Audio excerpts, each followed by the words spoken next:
ladies and gentlemen. This is Justice Technology Professionals. This is our first podcast, and I wanted to create this podcast for several reasons. To address certain things within the realm of legality, for lack of a better saying. And what I mean by that is a lot goes on when you're involved in the criminal justice system or the legal system in any way, whether civil or criminally. Specifically criminally in my focus today, because that's one of my organization's expertise, is where we really dive into criminal cases. We have helped a lot of civil cases as well, but I personally just actually find criminal a little interesting.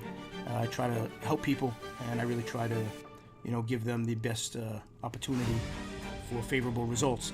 And what my firm does is it's a litigation support firm, which basically is a backup company to an attorney or to a law firm, where they need guys kind of in the trenches, going through the discovery, extracting the discovery, analyzing the discovery, looking at the audio, looking at the video, seeing if things are off, seeing if things need a forensic analysis that we would have to take care of, see if audio needs to be transcribed, see if the transcripts that the government gives are accurate with the audio, which, believe it or not, coincidence or not, there's many times where they're not accurate at all. And if you don't take a proactive approach and verify what they're giving you matches the audio, you could have a problem, because come trial, they're going to play that audio.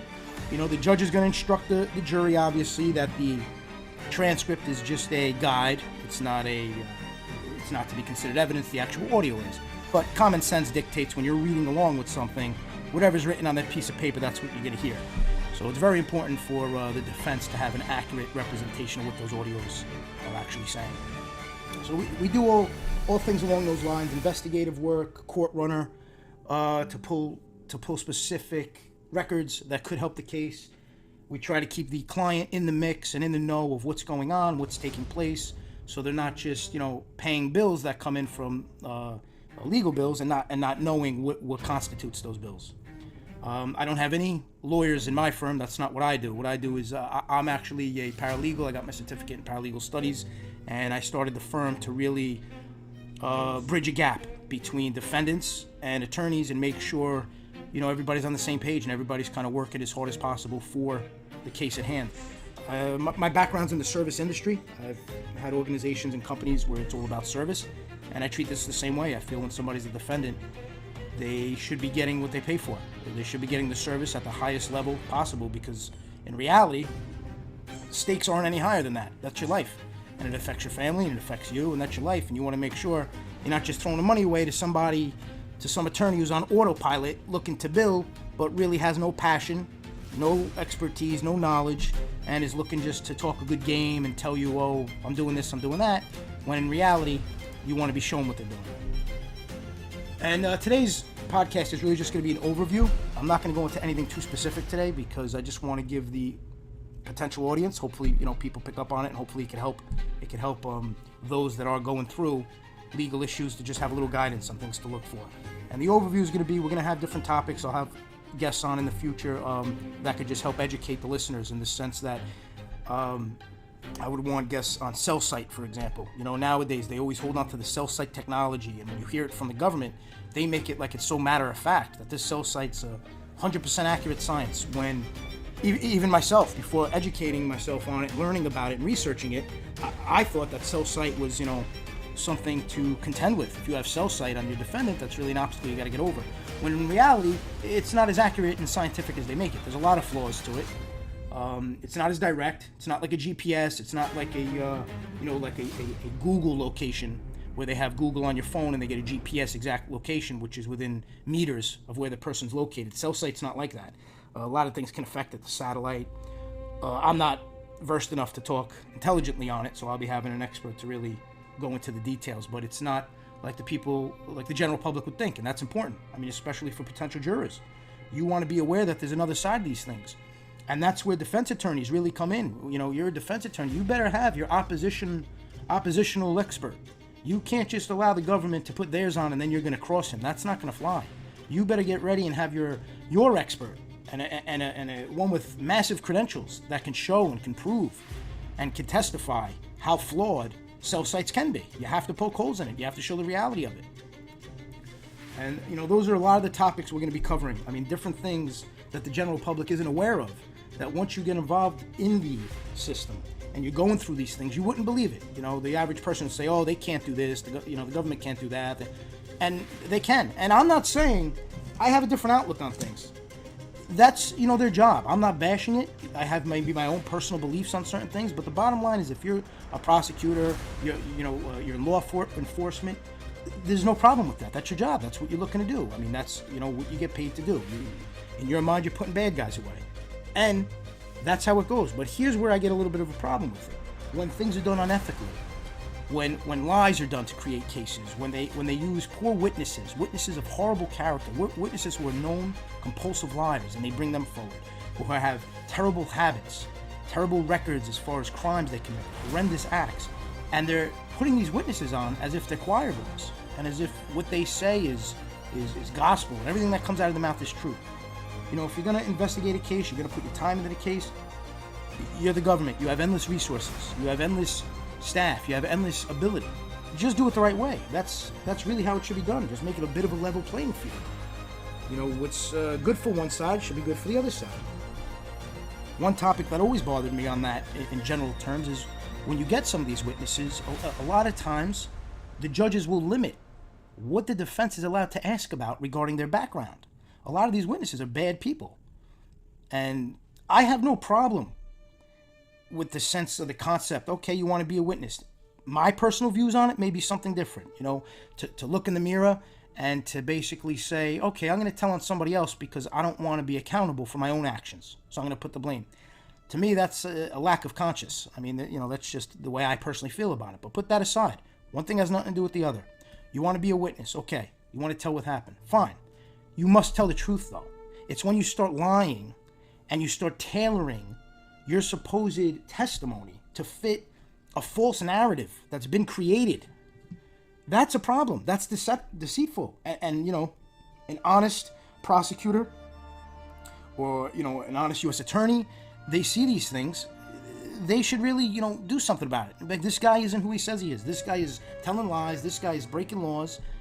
You have the witnesses that are part of the witness protection program. But yet when you dig in, they're breaking all kinds of laws, and you're not allowed to bring a lot of that out during trial. You can't set the tone on credibility so the juror understands who is this person in front of me testifying. But yet on the flip side of the coin, the government is allowed to go into your client's history. So now if you have a client who had some, poor times in their life, where maybe they made bad choices, but they paid their sins, they paid for their sins, they went, they did their time, they came out, they tried to make a new run at life, tried to change things, that past is always going to haunt them. The government's allowed to bring that out. They're allowed to talk about it. They're allowed to say the things you did. Now, just logically and commonsensically, how does that make any sense? How could it be okay for one side of the judicial system to be able to argue about somebody's background?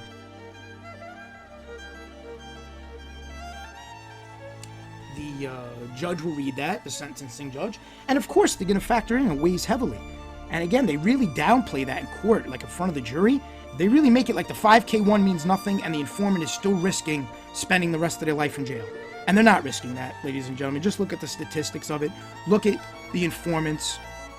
Look at what they were charged with, and then look at the time they wind up serving. If you look at the percentiles on that, the percentile is very high that they wind up doing minimal to no time in exchange for their testimony. Those are the facts. Now, to the jury, they paint it differently, and that's why I do my thing, because I can't control what they say in the courtroom, but I can inform you publicly here, and then if you are selected to be a juror, you got to keep that in your mind. Keep that in your mind about these informants, about their motivation, and about the benefits. Now flash forward to after the trial. Now you have the informant, and they're supposed to be building their new life.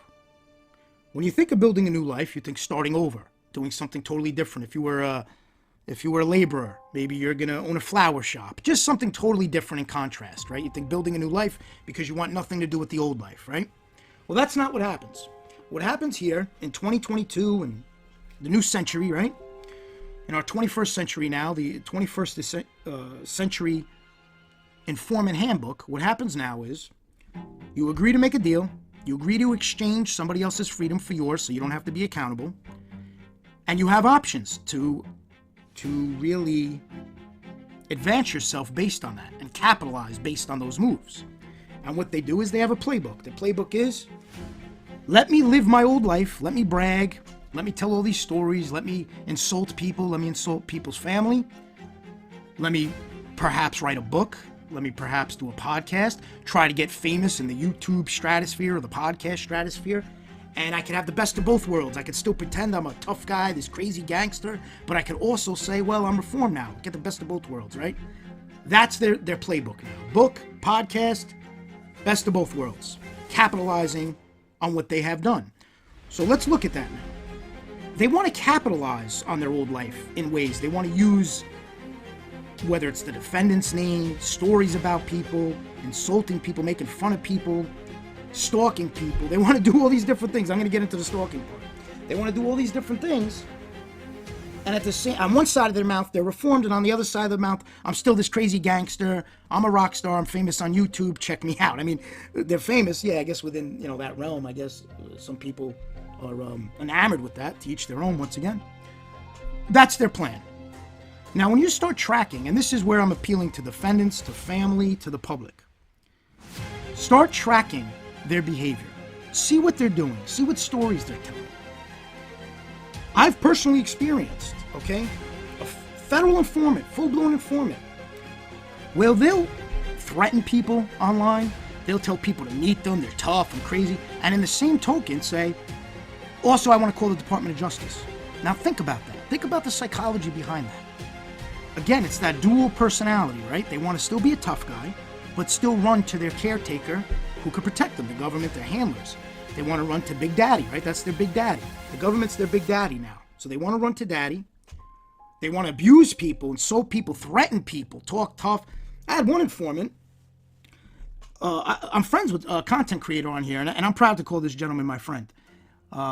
His name's Mob Rats Exposed. That's his channel. Check him out for my listeners who don't know it. Just search Mob Rats Exposed.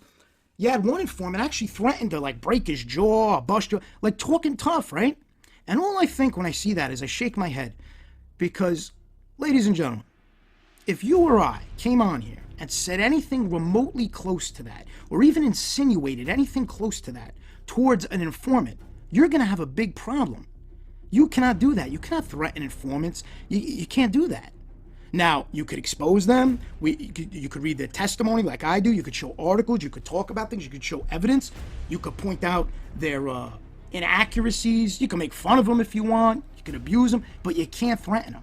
But yet they're allowed. They're handlers. And I have to believe their handlers aren't aware of these things. I have to believe that because it may be naive, but I want to believe that, I should say, because I have a hard time believing any federal agent would want to risk their reputation for some informant. I'm sure they deal with a lot of informants. They won't want an informant ruining their reputation. So I think a lot of this goes on without them knowing, perhaps. But it goes to show they don't have a handle on these guys. These guys are just out there doing what they want, saying one thing, doing another, trying to tell the public how changed they are, how reformed they are, how sorry they are. Then the second, and the reason this informant went after this gentleman, Mob Rats Exposed, was because the guy, similar to myself, me and him are very similar where we don't really align with informants. We don't align with that concept. So he was pointing that out. After the guy abused him, attacked him, insulted him, he responded with no threats, not threatening anybody, zero threats, not abusing his family, not abusing anybody, just focusing on the guy and ripping the guy apart based on the guy's words and the guy's conduct. This individual got so rattled. He did so many different sessions of threatening the guy. And the tough talk, the typical tough talk that all these informants seem to do. And man, does it crack me up. I don't know about you guys, but I don't think anything cracks me up more than a grown man in front of a computer screen talking tough. That's got to be one of the funniest things I think I've ever seen in my life. I don't know if it's because of how I was brought up. I don't know if it's just because I know what tough is and I know what cowards are. And when you see a coward acting tough, I find it hysterical. Nothing about it aggravates me. It actually makes me laugh. It's comedy relief to see grown men, especially an informant, talking so tough, threatening people. Now, this same informant tried doing the same thing to me, but his angle with me was a little different, although it may have been with everybody. What these informants try doing, ladies and gentlemen, if you do a channel similar to mine, anybody involved with We Push Back or exposing what they're doing, they don't like that. You have to realize for years, nobody challenged them. Nobody checked them. Nobody, and I mean nobody, challenged them. They may have selected a few that they had personal issues with and went after them, but nobody challenged them on a whole. Nobody just went after the entire concept. So now that they're seeing that being done, they don't know how to handle it. So their true persona comes out. And what's their true persona? The fake tough guy. You know, the going on the computer, talking tough, making threats. That's the fake, that's the persona that comes out. They revert back to the fake tough guy they used to be back in the day, and they do it this way. And the public should be concerned with this simple philosophy and observation. Why is one person allowed to do something and another person's not? So a federal informant could come on, blast people, blast their family, try to set them up, because I believe that's what they're all doing now. So everybody be aware of that. These informants are informants. Do not forget that. They have direct relationships with their handlers. They constantly work with their handlers. If something comes up that they want their handlers to be aware of, they're going to tell their handlers. So if they could set somebody up again, because that's what they've done in their past. They set people up. A lot of them have lied. A lot of them have manipulated. So if they could go back to their old ways and have the government support them, they feel like Superman, right? So in their little brains, they think people are stupid. They think they could come on and entice people and aggravate people and get somebody to say something dumb, and then they could go back to their handler, back to the Department of Justice, back to the state, whoever they're involved with, and say, hey, this guy threatened me, go get him. See, that's what they want to do. Now, it doesn't count that they threatened everybody and their mother. That doesn't mean anything. It's just who responds. If anybody responds in like and in kind, that person's going to have a problem. And that's a fact. So, listeners, be very weary of that. Be very sensitive to that fact. Just watch how you navigate around these people. Because in the back of their mind, they always want to have that ace in the hole. And their ace in the hole is running back to their daddy, their government, right? That's their daddy. Whether it's state daddy, government, federal daddy, they all got their daddy that they run back to. Because that's who's going to step in and say, hey, are you bothering my little buddy? It was like when we were kids, you know, the My Buddy doll. When I was a kid in the 80s, you had the My Buddy doll. And they step in, my buddy, you bothering my buddy? And they'll step in, and then they'll look to give you a problem. So don't fall for it. Their words mean nothing. What I do recommend is take these things, use these things, download these things. After I've witnessed certain things, I downloaded certain episodes where I've seen these informants saying a lot of nasty things, threatening people, abusing people, making fun of people. I save all these things and I house them, and I talk to different defense teams, and I talk to them how we could possibly intertwine them into the opening and closing of a case, just to show life after testimony. You want to show an informant's life after testimony. That's important, I believe, for the jury. Let the juror know these guys don't change.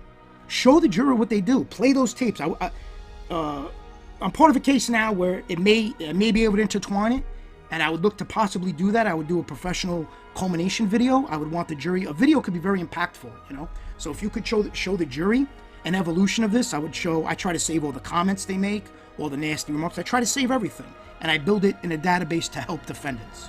See, what they do is they try to dram people up and get them in trouble and make deals to hire their position as top informant. That's what they do. What I do is I try to just keep all their stuff, house it, so when a defendant needs it to prove the truth, or to save their life, or to show somebody's lying, or to show their true colors, to get a fair trial, that's what I want to use it for. I want to use it to help all different defendants. And that's why I wanted to do this episode, because I want a lot of people to be aware of that. If you see informants, and in some way, maybe you're tied to a defendant who may have been impacted by that informant, maybe you were wronged by this informant, it's important to capture all that. You never know when you're going to need it. Just to have that information of their true persona, the comments they make, the responses they make, the videos they do, the outbursts they have, the language they use. You want that. It's very important to show the true character of these individuals, because they do try to I'm stumbling on my words. They try to fool the juror. They try to fool the court. I wouldn't be surprised they're trying to fool their handlers.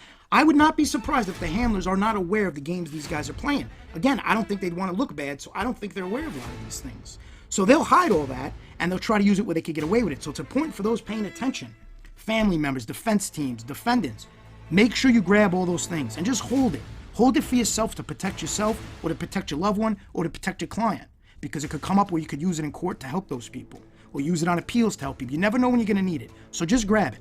Let them talk. Let them keep going. Let them throw tantrums. That they think actually impresses people, but it's comical to anybody who could see through it. It's comical, but that's what they do. They do these episodes tormenting people, ripping people apart. I remember this old show I would watch for business purposes. I would download all the episodes because the informant is involved in one of the cases. And I remember one episode sticks out to me. And the informant was talking about somebody from his old life, and he was abusing the guy, saying the guy's not a man, saying the guy's greedy, just outright destroying the guy. So think about that. Defendants have to get put away by these people and then get tormented in the abuse of it. So, okay, say you say, well, the defendant deserved it. The defendant deserved it. A lot of people think that. I don't think that way. I think they're in jail, they're serving their time, they're punished, leave it alone. But people don't think that way, that's fine, I respect that. But now the family, well, I shouldn't say I respect that, I acknowledge that, I should say. Now the family has to hear their loved one being abused, being insulted. Other episodes, I heard informants destroying their ex. They have like an ex, destroying their reputation, really vile things. It's amazing when you really take the time to listen to what they're doing. See, the audience is always so captivated by the stories they're telling, right?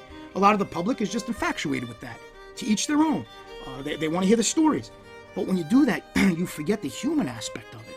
You forget that these are people who can't defend themselves. They can't come on. They can't refute these claims. They don't want to, if there's reasons because they're a defendant, reasons maybe they're just shy. Some people just don't want to be out there. I have so many emails, and I'm trying to talk to several people. I'm trying to talk to family members of some of these informants on here who have contacted me, exes of some of these informants, even business partners of some of these informants, and the defendant's family. I talk to a lot of them behind the scenes. We correspond, whether it's email, depending on the relationship. A lot of times we talk on the phone, grab a cup of coffee. And a lot of them are just hesitant. They just don't want to come on. They don't want to open up that can of worms. They don't want to really even make it worse. They feel they can make it worse, and they don't want to get attacked more. And they get such relief that at least somebody's giving them a voice. I got so many compliments, and that's why I keep going. That has a lot to do with why I keep going. People are taking a lot of solace in the fact that we push back. There's a group of people giving them a voice, giving them something where they feel like they're not that their words or what they've experienced is falling on deaf ears. It gives them comfort, and that really motivates me. Because I got to be honest, it gets a little rough to do the podcast. It really does. You have to, timing-wise, it's just hard to devote sometimes an hour and a half, and then you got to edit it and upload it. It takes up a lot of time sometimes. And I don't make any money on this. I'm not monetized, so this has nothing to do with business. I just do it because I want to do it. And sometimes you're like, I don't feel like doing it. And then I meet with somebody, or I get a text, or I get a call, and that keeps my motivation going. And I spoke about this. My other motivating factor is all of the haters. Everybody, all the abuse, insults, remarks about my family, that just fuels my fire. That keeps me going. That puts them in my crosshairs. That makes it so, okay, I want to focus on exposing who these people truly are.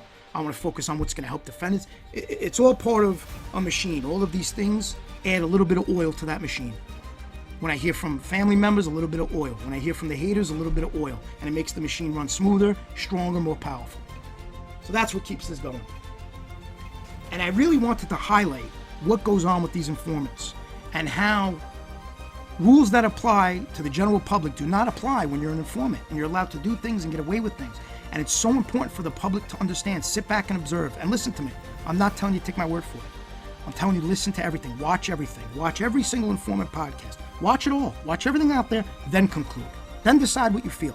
But either way, it's important that people are aware of it. Either way, it's vital that people are aware of what goes on. People are aware of their behavior. People are aware of their true colors.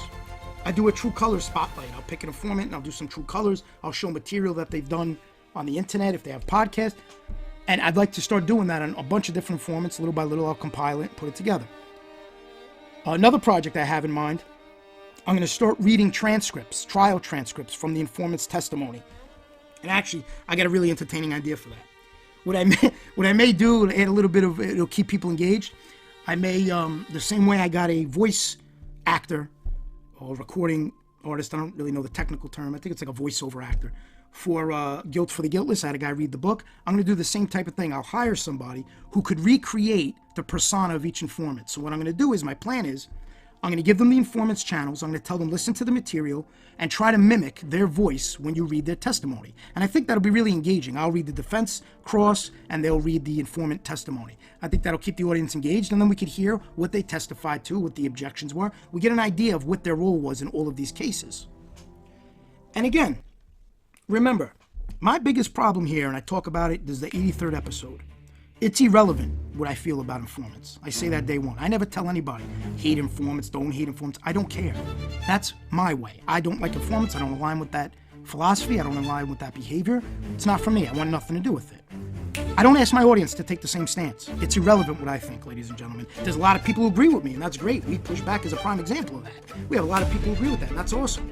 But for the general public, the focus of We Push Back, of this, is exposing the lying informants. It's not, I don't care what anybody says. I know the informants have all their fan guys and gals. That's great. They have all their supporters. That's great. But at the very least, you want the truth out of the informant. They owe that to the juries. They owe that to the court. They owe it to the system. You need to be truthful. If you're going to be an informant, that's what you're comfortable with, fine. At the very least, be truthful in what you're saying. Stop saying lies. I'll give you an example. There was one informant on here, and it's the same informant who threatened my friend, MRE. He swears. He says, oh, I don't lie. I'm not a liar. All his supporters, he's not a liar. Okay. I have two parts of it. Number one, speaking with the defendant's attorney and people connected, that's not accurate. There were a lot of lies told, and we'll get into that at a later date. But number two, forget about that. This guy's lying on the internet. This guy's actually making up lies about things I've said and things I've done. Now, fortunately for me, every single thing I've done is recorded. Every comment I've ever made is all recorded. I even have copies of all my comments just to make sure nobody pulls anything funny. So I have everything. So I know what I did and I know what I put up. Actually lying, trying to say I did certain things. So again, totally collapses his argument that he's not a liar. Right there alone, okay, we know this guy will lie. So if he lies on here at such a small scale, you don't think he's going to lie on a major scale to save his life? Common sense. Common sense. When somebody's a liar, they're always lying. Falsus in uno, falsus in omnibus. You're untruthful about one thing, pretty much you're untruthful about everything else, basically. And I wanted to put this episode out there. I wanted to memorialize it because I want the public to be able to go back to it. If you get picked for jury duty, listen to this. Understand this when you're evaluating the credibility of these informants. Take into account what goes on after their testimony, after their big appearance, after they have the multiple practice sessions with the government to make sure that they come across in the highest of regard when they are testifying. They clean them up, put nice suits on them, give them a haircut, a shave, whatever it may be.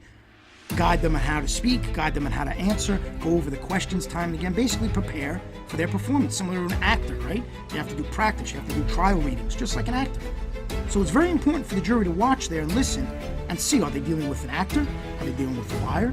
Are they dealing with somebody being truthful? Are they dealing with somebody being deceitful? Those are all things the jury has to ask himself, and each individual juror has to contemplate. So if you get selected for jury duty, I really suggest start looking at all these informants podcasts. Watch what they do to people. Watch how not only do they put defendants away, after they put them away, they continue to talk about them, continue to bash them, continue to make lies up about them. All for the family to hear, friends to hear, supporters to hear, with no regard. But now if you start exposing, it's very important, now you've got to show. When other people simply start exposing what they're about, what they're doing, watch their actions. Watch how they spiral out of control. Watch how they threaten people. Watch the typical tough guy talk. And it's always, remember, the guy who talks the toughest is the biggest coward. That's always been my experience. Now, I'm not saying people who talk can't back it up. I'm not saying that. But from my experience, the guy who always has so much to say, is always so talkative and tough on the internet, podcast, they're always the biggest cowards. And it's proven. You had this one informant in one breath talking tough, threatening people, and in the next breath saying, I'm going to the Department of Justice. So right there, that's actually one of the best quotes of all time. That quote should be hung in a courtroom. And I'd put informant quote. That's what I would put. The threats, and then followed by I'm going to the Department of Justice. Because that sums up their mindset. It's deeper, people. It's deeper than words. That sums up their mindset. Think about it. By that statement, what is it saying? It's saying, come meet me so I could do whatever I want to you and then get you arrested afterwards. Think about that. That's what they're saying. They're trying to talk tough. Like, I could be a tough guy, I could fight, and then I'm going to get you arrested. So I would hang that right in every courtroom in America. And I would say, informant quote, I put the informant name. I would want that. If I was an attorney, which I wouldn't want to be, I don't got the temperament for that. I'd rather own the company that supports the attorneys and run my staff. I don't got the temperament to be an attorney. But if I did, I would have that on the outside of like my briefcase. I would have a sticker plastered on there with the informant quote. In one breath, threatening to meet me here, and in the next breath, I'm going to call the Department of Justice. That really sums up how they think, sums up their character, sums up who they are as a person. And all that does is make me laugh. Because it's so telling, it's so transparent. And I think that's it for today. I think this was a good episode. I think this kind of, I feel I got my point across to the public, to those listening, where it's a matter of observing their behavior, observing their actions, listening to their words, look at the contradictions of how they present themselves in court versus how they conduct themselves on the outside, even after they supposedly have this new life. And always remember, if they truly wanted a new life and they were truly remorseful, would they be trying to milk every dollar out of the public based on telling their tall tales and their stories of grandeur and trying to make themselves something they weren't? No, they wouldn't be doing that. They're doing that because they're frustrated that they became an informant. They still want to be that fake tough guy that they always pretended to be. They still want to be that. But they know they're an informant, so they're trying to straddle that fence. They're trying to see how they can balance that and come across as tough and an informant. Newsflash. Those two don't go together. It's an oxymoron. You can't be both. It's just a fact of life. So maybe if they start understanding that and making peace with that, maybe they'll proceed a little differently. But if they were truly decided to change their life, they would reinvent themselves. They'd move somewhere, start a life over, focus on their family, focus on their career, maybe focus on helping people rather than act like they're helping people by talking on a computer. I don't know how that's helping people. A lot of them claim they're helping people. They're talking on a computer. I don't know what that does. Maybe it'll give them something to reflect on, some of them. And I'm not saying they're all like that, but everyone I've experienced so far and everyone I've been watching who has these podcasts, has these outlets, has this media, puts out books, they're all cut from the same mold. They want to milk their past life for as much as it was worth. They want to benefit from everything they did, all their supposed tough guy moves, all their crazy killer actions. They want to benefit from all that, but they want to also make you believe, well, I'm a good person now. I'm changed. I'm redeemed. That's what they want to do. Okay? I'm not telling you to fall for it, and I'm not telling you not to fall for it. I'm telling you, use your own judgment, people. Watch these things. Watch how they play out. Don't listen to my opinion on it. I'm just giving you my opinion. Watch everything, understand it, and then decide what you believe. Decide what type of person you're really looking at. Decide what type of people a lot of these lying informants.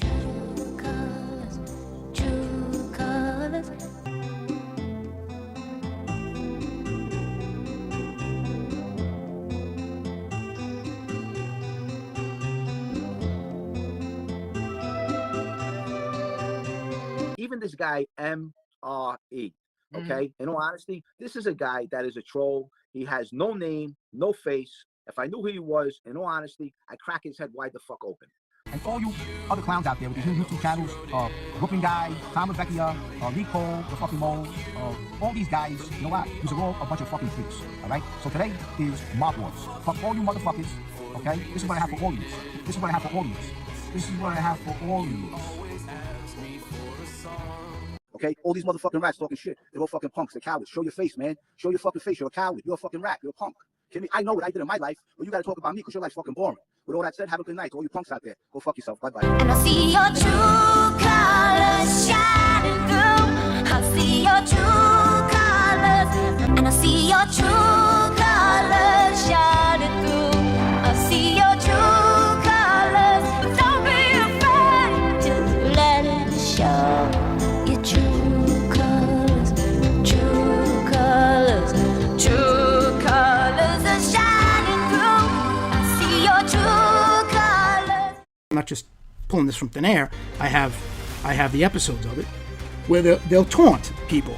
So how scared can you be if after it's all said and done, you're on a platform worldwide, people on YouTube could see you, you're boasting about what you drive, you're boasting about where you go, you're posting about road trips, you're smoking cigars in lounges, you're hanging out, which is fine.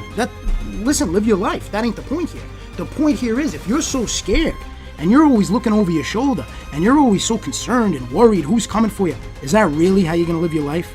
You're going to be on social media posting, threatening people, or taunting people, I should say. And on top of that, They're mocking people. There was Instagram pages that were put up by informants, by known informants who are now on public platforms. They put up Instagram pages abusing women, abusing family members of people they testified against. There's a whole tie in there. So you have to use that. Use their own actions, their own words, and their own way of being to counteract their lies. Because they're lying. They're obviously not scared of anything, which they shouldn't be. They're protected by the government. They have nothing to worry about. They have the United States government backing them up. They could talk as tough as they want. Here's a prime example. They're making Instagram pages at families' expenses, at women's expenses, at children, doing horrible things that I won't even discuss on these pages to people, tormenting people. Now's the time to use that. There's been cases that have come across my desk recently, unfortunately, and trust me, all that I talk about would be, let's just say, it's going to be utilized in certain respects for certain people, to help certain people. And they may not be directly tied into the informants that are doing these things, but it's more about the ideology of it all. Look at it this way. You know how they always group, you hear hearings or this media, or these channels, they're always grouping individuals together based on a label. So they'll say, okay, all organized crime people are no good because of A, B, and C. If we believe they're organized crime, they're no good because this person did that. They don't have a scale, apparently. They think everybody's a bad person based on that, right? That's what some people think. They'll think everybody's a bad person. Okay. So now use the same philosophy. So then that means every informant is the same type, right? So now every informant would be taunting people, mocking people, making Instagram pages. You have to use their analogies against them. So if they're going to group everybody together, and if they're going to say, well, they must be a member of organized crime, they must be guilty, they're going to try to use that narrative that's constantly played out everywhere on forums, on these channels where they're showing news reels, they're showing documentaries, they're doing all of that narrative. Now you could group all the informants together. So they're going to group anybody who supposedly has an organized crime label together. They'll make general statements about anybody associated with organized crime. Well, now's the time to make general statements about all informants, right? You say, ladies and gentlemen, I understand these informants are going to tell you they're scared for their life. They're doing this because it's the right thing to do, but they're doing it against a great deal of adversity, and they're scared for their family's life. Now you start showing how they talk, how they taunt people, how they make Instagram pages. Put the Instagram pages up on a PowerPoint in the middle of the courtroom. Show the jurors, show a mother and a daughter what they're doing to other mothers and daughters. Put that up on the PowerPoint right on the screen. You're not going to tell me you're not going to get some reactions out of the jury from that. They're going to be shocked. I guarantee they have no idea. You have to realize these jurors probably think the informants come out, they say their piece, they testify, and then they disappear, do their thing, and live a new life, a reinvented life. No. They're not living a reinvented life. Not at all. They're using their past life to generate revenue for their future life, and they want to hold on to that supposed reputation they once had to add and fuel their paycheck, to generate and earn. And on top of that, they're taunting families. But I see your true colors shining through. I see your true colors, so don't be afraid to let them show your true colors, true colors.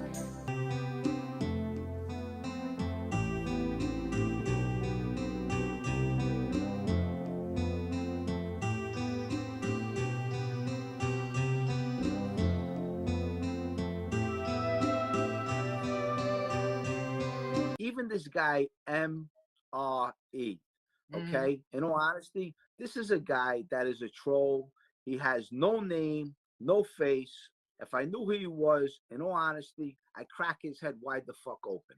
And all you other clowns out there with these new YouTube channels, Brooklyn Guy, Tom Vecchia, Lee Cole, the fucking mole, all these guys, you know what? These are all a bunch of fucking freaks, all right? So today is Mob Wars. Fuck all you motherfuckers, okay? This is what I have for all of you. This is what I have for all of you. This is what I have for all of you. Okay? All these motherfucking rats talking shit. They're all fucking punks. They're cowards. Show your face, man. Show your fucking face. You're a coward. You're a fucking rat. You're a punk. Kidding me? I know what I did in my life, but you got to talk about me because your life's fucking boring. With all that said, have a good night to all you punks out there. Go fuck yourself. Bye bye. And I see your true